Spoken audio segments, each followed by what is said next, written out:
Ne oldu? Tamam peki.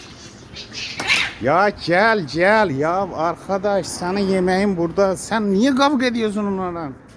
Sen yemeğin burada. Burada yavruda. Başına tökme.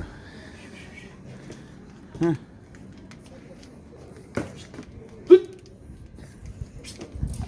diye sarsan dur. Hala bak yukarıdan şey tekler. Yemeğim mamdu. bak. Ya bak ciddi bak sen bak. Mamayı niye koyuyoruz aynı? Dedik yeme ya. Maması vardı burada yerdi. Yemem de onları yeme. Ancak bunu ye. Ya tamam. Ya bunu yemeyin Allah aşkına. Bak size orası salam attılar. Gidin onları yiyin.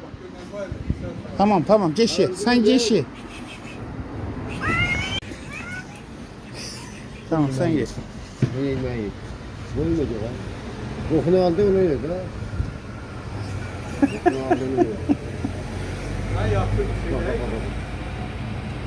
Görürsen bundan sonra kavga edersen şey yap.